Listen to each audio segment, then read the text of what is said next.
हसन नसरल्ला के शव पर कोई जख्म के निशान नहीं मिले हैं। इससे पहले दावा किया जा रहा था कि हवाई हमले में नसरल्ला के शव के चीथड़े उड़ गए हैं और केवल उसकी अंगूठी मिली है। अंगूठी से ही उसके मारे जाने की पुष्टि का दावा किया जा रहा था। हालांकि अब सूत्रों ने बताया कि उसका शव बरामद कर लिया गया है। इजरायली सेना ने दावा किया कि बेरूत हमले में हिजबुल्लाह प्रमुख नसरल्ला ही नहीं बल्कि 20 से अधिक आतंकवादी मारे गए हैं।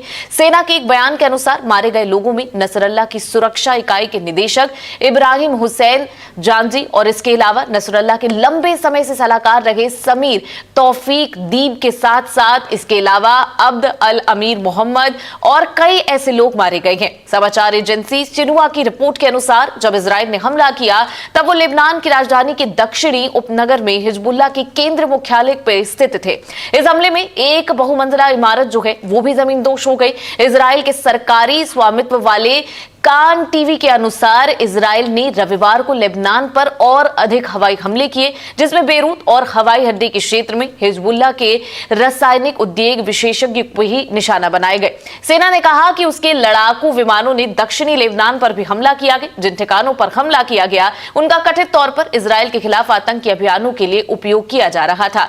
तो फिलहाल ये जानकारी सामने आ रही है, लेकिन क्या कुछ सूत्रों से बड़ी खबर आ रही है ये भी हम आपको बताएंगे। और इसके अलावा गाजा और लेबनान के बाद अब क्या यमन की बारी है, ये तमाम चीजें भी आपको इस बड़ी खबर में बताएंगे। बुलेटिन की शुरुआत कर रहे हैं और आपको दिखाते हैं किस तरह की अपडेट जो है वो अब तक सामने आई है। आपको ये भी बता दें युद्धक विमानों ने भी आतंकी गुट के हथियार जो हैं वहां पर भी हमला करने की कोशिश की थी। हिजबुल्लाह ने उत्तरी इजराइल में पश्चिमी गैलीली और इसके अलावा हामकिम क्षेत्रों की ओर लगभग 10 रॉकेट दागे थे, जिनमें से कुछ को नष्ट कर दिया गया और उसके बाद यहां पर अब यमन पर हमले की तैयारियां जो है वो तेज हो गई हैं। और इन तमाम चीजों के बीच में ईरान और अमेरिका के कूदने की पूरी आशंका जो है वो यहां पर नजर आ रही है। इन तमाम चीजों को लेकर आपको बता दें कि कश्मीर में भी नसरल्ला की इस यहां पर मौत को लेकर एक रैली जो है वो निकाली गई। वहां के भी लोगों का बयान आपको सुनवाएंगे कि किस तरीके से यहां पर विरोध प्रदर्शन जो है वो लगातार हो रहा है और लोगों की तरफ से बयानबाजी की जा रही है और कहा जा रहा है कि आप एक हिजबुल्लाह को मारोगे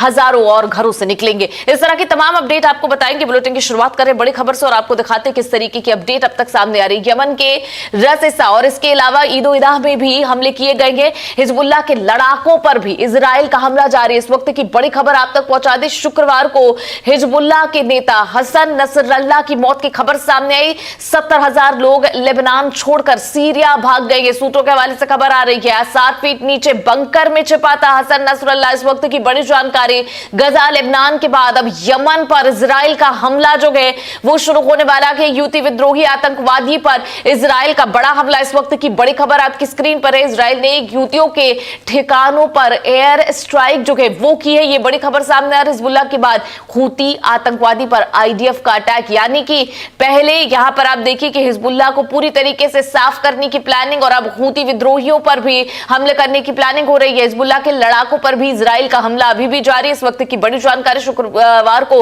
हिजबुल्लाह के नेता हसन नसरल्ला की मौत की खबर सामने है। इस वक्त की बड़ी जानकारी, 60,000 लोग लेबनान छोड़कर सीरिया भागेंगे। सूत्रों के हवाले से खबर सामने आ रही, लेबनान पर हमले रुकने का नाम नहीं ले रहे थे। 60 फीट नीचे बंकर के जाकर नसरल्ला जो है वो वहां पर छुपा हुआ था। गजा लेबनान के बाद अब यमन की बारी जो है वो यहां पर आती हुई नजर आ रही। इस वक्त की बड़ी जानकारी आप तक पहुंचा रहे कि किस तरीके से यहां पर लगातार हमले जो है वो यहां पर हो रहे थे। आपको बता दें 27 सितंबर की रात को तेहरान में स्थानीय प्रशासन ने हिजबुल्लाह नेता हसन नसरल्ला के बैनर लगाए। इस बैनर में हिजबुल्लाह के नेता नसरल्ला को प्रतिरोध का केंद्र बताया गया। इस बैनर को लगाए जाने से ऐसे लगा कि ईरान में अधिकारियों को पता चल गया था कि नसरल्ला बेरूत में मारा जा चुका है। हालांकि नसरल्ला के मारे जाने की पुष्टि हिजबुल्लाह ने 28 सितंबर को की। नसरल्लाह के मारे जाने की पुष्टि के बाद ईरान के मीडिया में नसरल्लाह की तस्वीरों को दिखाते हुए उन्हें शहीद बताया गया। ईरान के अधिकारियों के मुताबिक देश के रेवोल्यूशनरी गार्ड के डिप्टी ऑपरेशन कमांडर अब्बास यहां पर जो है उनकी इजरायली हमले में मारे जाने की खबर सामने आई, जिसके बाद कहीं ना कहीं अंदाजा मिल गया था कि यहां पर नसरल्लाह की भी मौत हो चुकी है। ईरान ने सालों से ईरानी लोगों के साथ ने हिजबुल्लाह और हसन नसरल्लाह की छवि को गौरवमय तरीके से पेश करने की कोशिश की है और इसीलिए लगातार वहां की मीडिया जो है उन्हें शहीद बता रही है। रेवोल्यूशनरी गार्ड के कमांडर ने दावा किया कि हिजबुल्लाह को वो सैन्य शक्ति है जो ईरान के बाहर दुश्मनों से लड़ने में सक्षम है।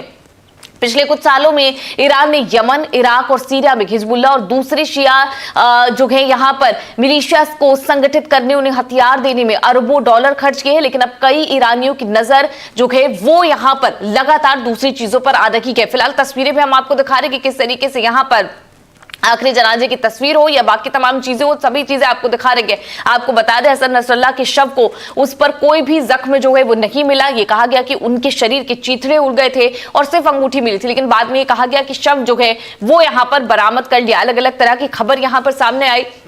लेकिन दूसरी तरफ आपको बता दें कि अब यहां पर गजा के बाद और साथ ही साथ यहां पर बाकी चीजों के बाद अब यमन पर जो हमले हैं वो लगातार जारी नजर आ रही है। और ये कहा जा रहा है कि अब इन लोगों के बाद यहां पर अब यमन पर और हुती विद्रोहियों पर लगातार आपको बता दी कि हमले जो है वो शुरू किए जाएंगे। तो क्या तीसरा टारगेट जो है वो यहां पर यमन का, ये भी बहुत सोचने वाली बात है। दूसरी तरफ आपको बता दें कि इजरायली प्रदर्शनकारियों ने तेल अवीव की सड़कों पर प्रदर्शन किया और सरकार से गजा के बंदियों की रिहाई पर फिर से ध्यान केंद्रित करने के लिए कहा गया। और साथ ही आपको बता दें कि यहां पर नेतन्याहू सरकार की लगातार आलोचना जो है वो यहां पर हो रही है।